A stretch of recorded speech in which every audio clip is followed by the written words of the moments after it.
हेमंत सरकार ने लिया ऐसा कदम जिसे सुन के हर कोई हैरान रह जाएगा। आखिर क्या है पूरी कहानी, सच जानने के लिए वीडियो को आखिर तक देखें, वरना आप जरूरी अपडेट मिस कर सकते हैं। वीडियो को देखने से पहले चैनल को सब्सक्राइब जरूर कर लें। धन्यवाद।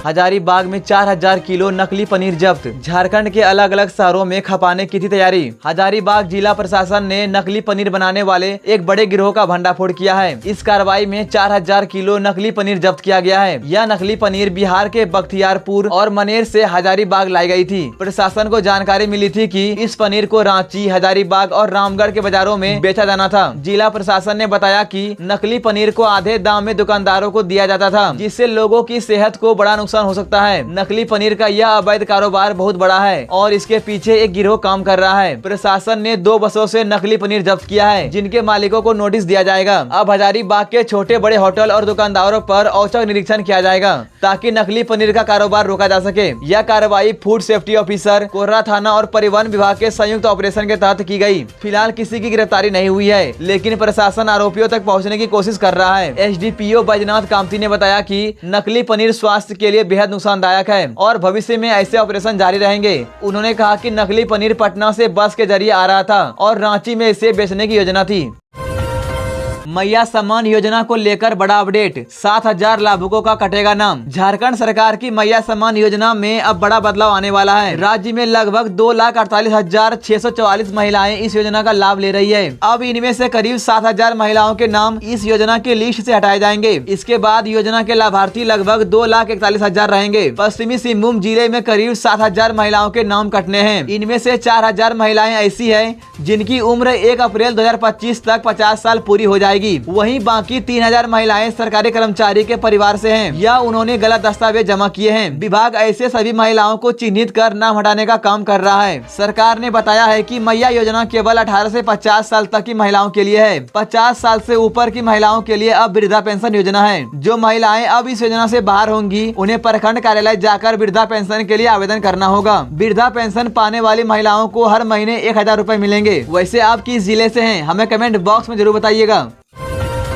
झारखंड में 2 जून तक बारिश और वज्रपात का अलर्ट। तेज हवा के साथ बरसात जारी। बंगाल की खाड़ी में बने कम दबाव के कारण झारखंड में शुक्रवार को भी कई जगहों पर बारिश हुई। रांची, गुमला, लातेहार और अन्य कई जिलों में गरज के साथ बारिश हुई और तेज हवा भी चली। मौसम विभाग ने कहा है कि अगले कई दिनों तक कई जिलों में गर्जन के साथ हल्की से मध्यम बारिश हो सकती है। गुरुवार को भी गोड्डा और पाकुड़ में तेज हवा के साथ बारिश हुई थी। झारखंड के अलग अलग हिस्सों में 2 जून तक बारिश और वज्रपात का अलर्ट जारी है। साथ ही तेज हवा चलने की संभावना भी बनी हुई है। मौसम विभाग ने 31 मई तक येलो अलर्ट जारी किया है। पिछले कुछ दिनों की बारिश से लोगों को गर्मी से राहत मिली है। अगले 2 दिन राज्य में तापमान में ज्यादा बदलाव नहीं होगा, लेकिन उसके बाद तापमान में 3 से 4 डिग्री बढ़ोतरी हो सकती है। शुक्रवार और शनिवार को कई जगह हल्की से मध्यम बारिश के साथ तेज हवा चल सकती है, जिसकी रफ्तार 30 से 40 किलोमीटर प्रति घंटा तक हो सकती है। 1 जून को पूर्वी जिलों में और 2 जून को देवघर, धनबाद, दुमका, गिरिडीह, गोड्डा, जामताड़ा, पाकुड़ और साहेबगंज में गरज के साथ हल्की बारिश हो सकती है। वहीं पिछले 24 घंटे की बात करें तो राज्य के कुछ हिस्सों में हल्की से मध्यम बारिश हुई है। सबसे ज्यादा बारिश घाटशिला में हुई है। गोड्डा में सबसे ज्यादा तापमान 36 डिग्री और लातेहार में सबसे कम तापमान 21 डिग्री सेल्सियस दर्ज किया गया है।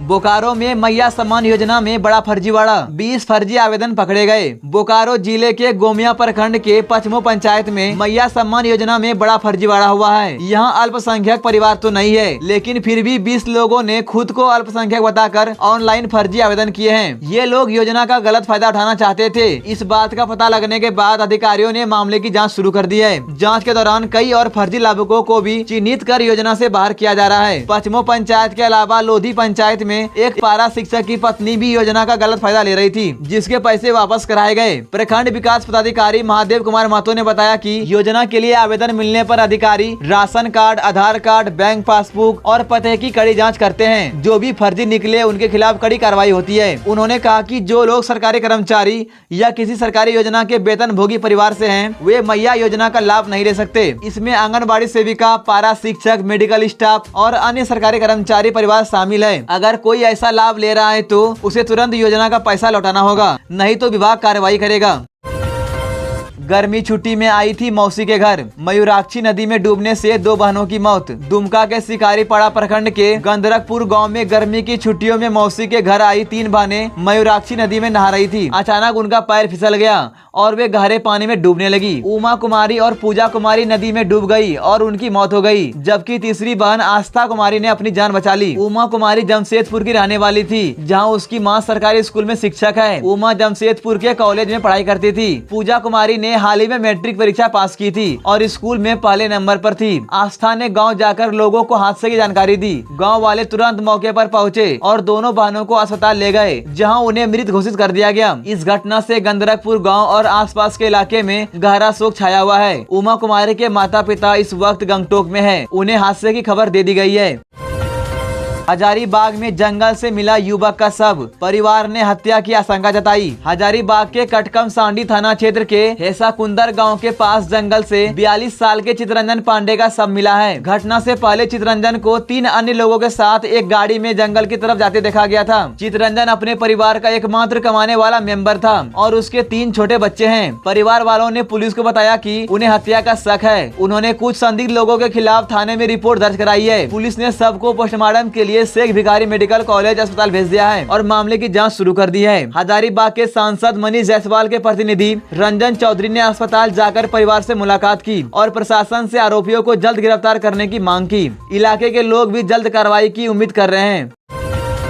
रघुवर दास ने सरकार पर हमला बोला, कहा पेशा कानून नहीं हो रहा लागू। झारखंड के पूर्व मुख्यमंत्री रघुवर दास ने गुमला में हेमंत सरकार पर पेशा कानून को लागू नहीं करने का आरोप लगाया है। वे चैनपुर के पीपी बामदा गांव में 40वें पढ़ा जतरा कार्यक्रम में शामिल हुए थे। रघुवर दास ने बताया कि 1996 में भूरिया समिति ने पेशा कानून बनाया था। इस कानून से आदिवासी समुदाय को अपनी पारंपरिक व्यवस्था को मान्यता मिलती है। इसमें 13 प्रखंड और 112 जिलों को शामिल किया गया है। उन्होंने कहा कि सरकार में कुछ मंत्री और कांग्रेस के पदाधिकारी पेशा कानून लागू नहीं होने देना चाहते। यह बड़ा सवाल है कि झारखंड के मुख्यमंत्री जो खुद सरना आदिवासी है, वे अपनी खुद की स्वशासन की मांग को नजरअंदाज क्यों कर रहे हैं। रघुवर दास ने यह भी बताया कि 2014 में उनके कार्यकाल में जाति प्रमाण पत्र में सरना धर्म का कोड था, जिससे आदिवासियों को सरकारी नौकरी में फायदा मिलता था। लेकिन हेमंत सरकार ने वह कोड हटा दिया, जिससे कुछ धर्मांतरित ईसाई लोगों को फायदा हो रहा है। कोडरमा में ऑनलाइन सट्टेबाजी का भांडाफोड़, 9 आरोपी गिरफ्तार। कोडरमा जिले के तिलैया थाना क्षेत्र में पुलिस ने ऑनलाइन सट्टेबाजी का बड़ा नेटवर्क पकड़ा है। मिटको कॉलोनी के एक मकान से पुलिस ने 9 लोगों को गिरफ्तार किया है। इन लोगों पर IPL, फुटबॉल, टेनिस और कैसीनो खेलों पर ऑनलाइन सट्टेबाजी चलाने का आरोप है। पुलिस को गुप्त सूचना मिली थी कि यहाँ कुछ लोग ऑनलाइन सट्टा खेल रहे हैं। SP अनुदीप सिंह के निर्देश पर तिलैया थाना प्रभारी विनय कुमार की टीम ने छापेमारी की। मौके पर 9 युवक लैपटॉप पर ऑनलाइन सट्टेबाजी करते पकड़े गए। आरोपियों ने बताया कि वे रेड्डी ऐप, 11x प्ले और क्रिकबेट 99 जैसे ऐप के जरिए पूरे भारत में सट्टेबाजी कराते थे। इस खेल में रोजाना 12 से 15 लाख रुपए का लेन देन होता था। जो लोग जीतते थे उन्हें पैसे ऑनलाइन ट्रांसफर किए जाते थे। मकान मालिक से भी पूछताछ की जा रही है, क्योंकि आरोपी किराए के मकान में रहकर सट्टेबाजी कर रहे थे। मकान मालिक ने बताया कि उन्होंने 3 कमरे वाला फ्लैट 12,000 रुपए में किराए पर दिया था। छापेमारी में पुलिस ने 22 mobile phone, 2 laptop, 25 debit card, 11 chequebook, 16 passbook, 2 POS machine और स्कैनर जैसे सामान जब्त किए हैं। इस गिरोह का मुख्य सरगना समीर आलम बताया जा रहा है। सभी आरोपियों को न्यायिक हिरासत में भेज दिया गया है। झारखंड के लेटेस्ट न्यूज को सबसे पहले देखने के लिए हमारे चैनल को सब्सक्राइब जरूर करें।